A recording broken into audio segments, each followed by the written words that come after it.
and while Puente kept a well-stocked bar for herself upstairs, drinking by residents was strictly forbidden. In the evening, she made excursions to seedy liquor joints like Harry's Lounge, where she'd sidle up to solitary old men, ply them with drinks, and ask about their finances. If she thought enough of their income, she'd invite them to move into her boarding house. She asked me where I got my money from, where I was working. Harry's regular John Terry, 67, told the State Journal-Register. About every time she would see me, she'd hit me up about it, wanting me to move in. Terry refused, and lived to tell the tale. In interviews, people gave conflicting descriptions of Puente's personality. John Sharp, 64, a retired cook who lived in the boarding house for 11 months until police shut the place down, told reporters that Puente had a gentle side.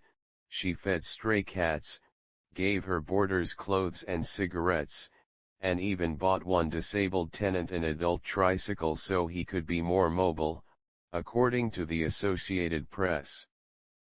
The media feeding frenzy was enormous, with every news organization looking for a unique angle.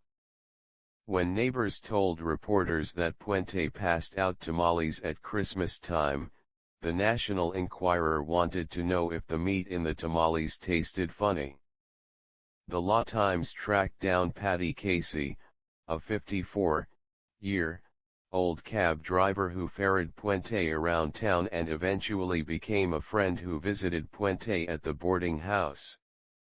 Casey told the paper that she drove Puente on errands several times a week to buy cement, plants or fertilizer, or dropped her off at various dive bars in downtown Sacramento. Puente confessed secrets to the cabbie, saying she was really 71, and not 59, as the records indicated, and telling her about her 4 failed marriages and her recent facelift. "I thought she was a nice person," Casey told the paper. "I really looked up to her and admired her. I felt I could learn a few things from her. I thought she was very savvy." When Casey commented on the unpleasant odor permeating the house, Puente told her it came from dead rats that were rotting under the floorboards. The police were also interviewing former boarders, and certain patterns that became evident. Several times before a tenant disappeared, for example, Puente would tell someone that so-and-so wasn't feeling well and that she was taking them upstairs to make them feel better. And she always had excuses for the disappearances.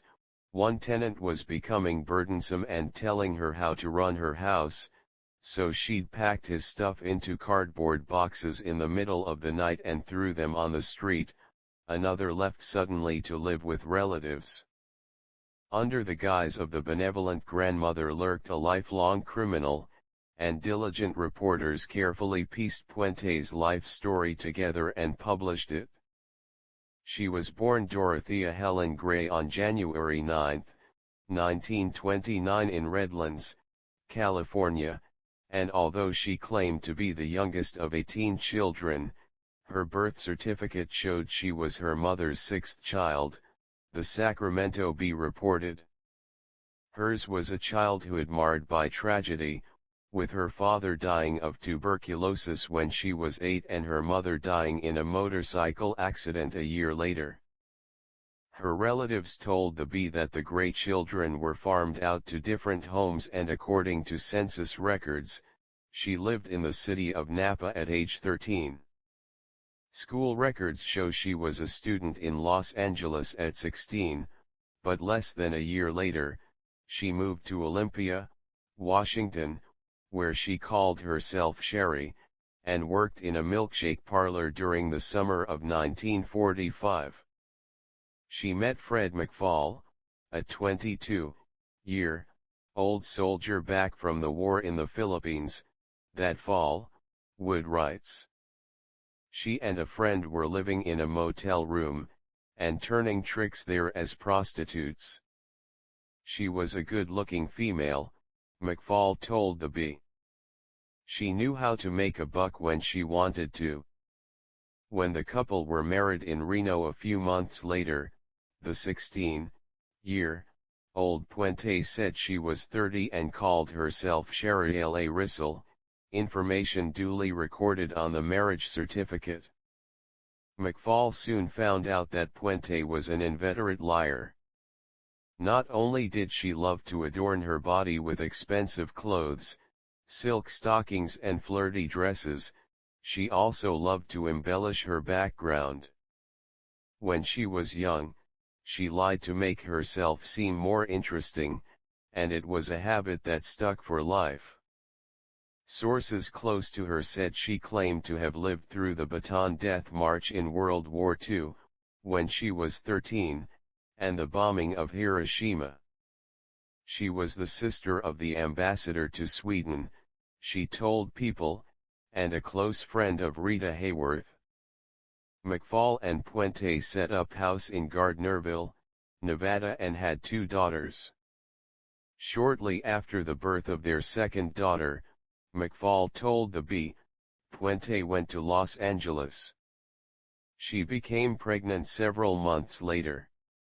She miscarried the baby, Norton writes, but McFall left her anyway, and the couple's daughters were raised by other people, one by McFall's mother, and the other adopted by strangers. The easy money she got from hooking was a hard habit for Puente to shake.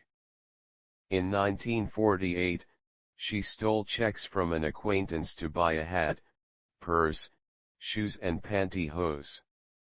She was convicted of forgery, served 4 years in jail, then skipped town when she was on probation. In 1952, she married her second husband, Axel Johansson. Johansson was a merchant seaman, Norton writes, and when he returned from long absences, he'd sometimes find other men living with his wife. Neighbors complained of taxis dropping off strange men at all hours of the night. The couple fought, separated, made up, separated, and remained married for 14 more years. In 1960, she was convicted of residing in a Sacramento brothel. She told authorities she was just visiting a friend, and didn't know it was a whorehouse, according to reports. In 1968, Puente, 39, opened a halfway house for alcoholics called the Samaritans, and married 21-year-old Robert Jose Puente. The couple argued constantly, and the marriage ended a year later, as did the halfway house when she ran up a $10,000 debt, the Bee reported.